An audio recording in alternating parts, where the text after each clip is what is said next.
Hey everybody, so I'm back with another pickups video. This one's covering basically both June and the first part of July. Got a little backlog of stuff and didn't have time to get it out, so I'm just going to do it all together. So without ado,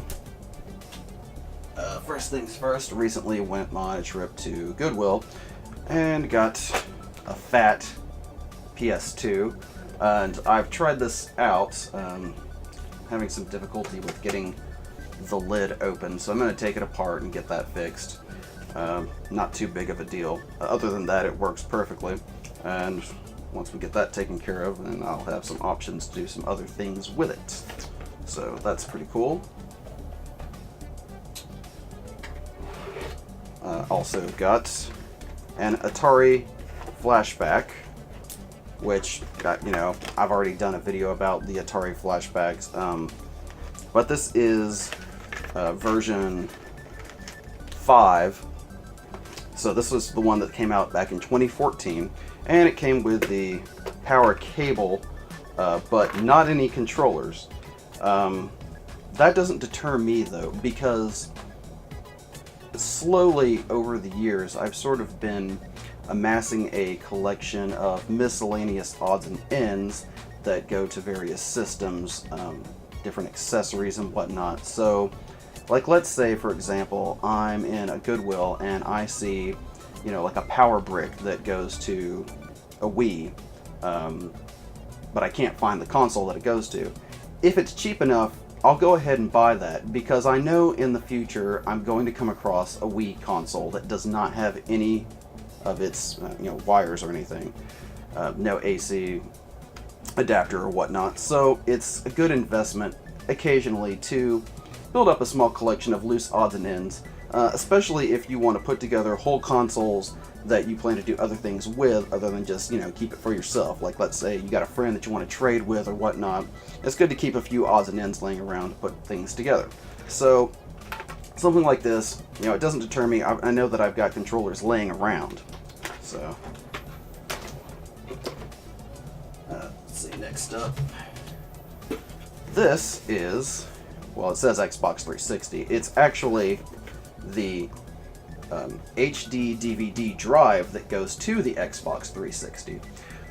Don't see these things around very often. I don't think they were particularly popular. Obviously, HD DVD is a dead format at this point, but I do have a small collection of HD DVD movies, so it'll be pretty cool to get this thing up and running and see if I can, actually check those things out for once, because they've just been collecting dust. So for me, this was a pretty cool find, and now I just got to get the connectors to get the thing powered up and running. And here we have a white Wii. This is one of the originals, so you've got your memory card ports and your controller ports for GameCube games as well. And not in too bad condition, not too scuffed up or anything. This one I've actually already powered up and tried a few games on. Metroid Prime Trilogy, New Super Mario Bros. Wii, and Rogue Squadron for GameCube. So this is another example of a console that I bought without having any of the connections, because I knew that I had some at home. So that's just one instance where that played out pretty well for me.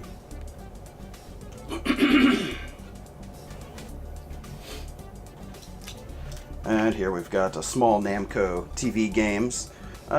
These things, they work pretty well actually. I've got a handful of them. I've got about 5 or 6 different ones just floating around. For example, like here's an Atari 2600 version. I can't even remember how many games are on this, but it's a plug and play. This one's got Mappy, Xevious, Galaga, Pole Position, and Miss Pac-Man on it. And I can tell at least that it powers up already, because it's still got good batteries on it, so that's good.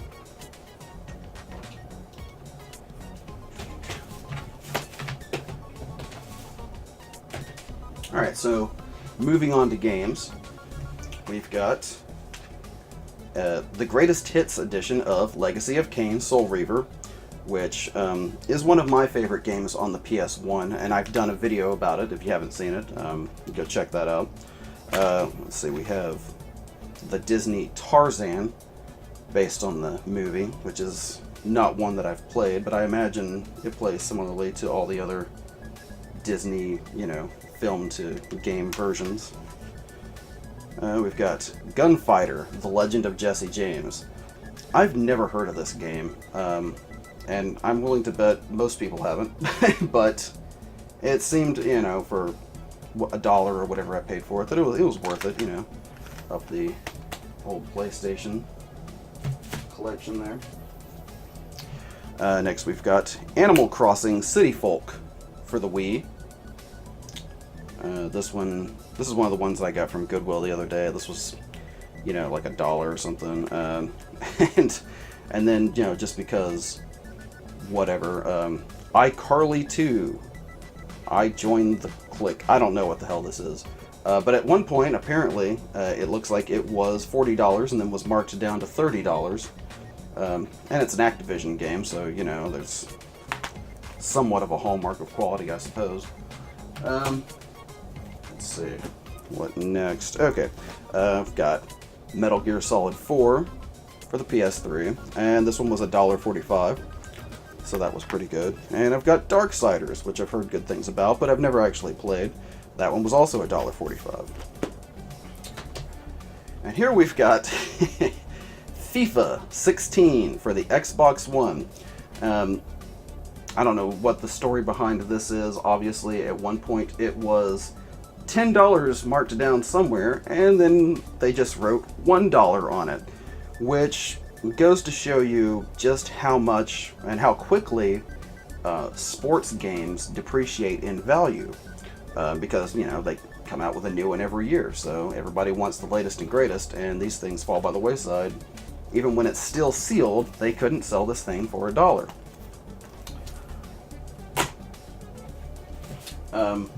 Every now and then, I do collect some VHS tapes, if it's something that's particularly cool to me. So I've got a couple here.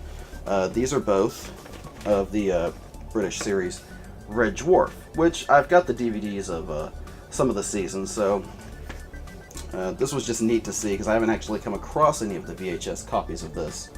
This one's got like 2 episodes, I think, per tape. No, this one's got 3. This one's got 2, and then some little special features or what have you. But yeah. Okay, so, and last but not least, I've got the DVD of Volume 2 of the Teenage Mutant Ninja Turtles. And most people that know me know that I'm a pretty big fan of all things Ninja Turtles related. Just recently I had a review of the first Ninja Turtles game on Game Boy put up. A while back I did have a review of the 2014 Teenage Mutant Ninja Turtles movie, the Platinum Dunes version, but copyright strikes and whatnot prevented me from being able to keep that up anymore. I hope in the future that I can, re-edit that in such a way that I can get it back up for you guys to check. Okay, well, my battery died, and that's what I get for just carrying on. Anyway, I just wanted to say thanks for watching, as always, and see you next time.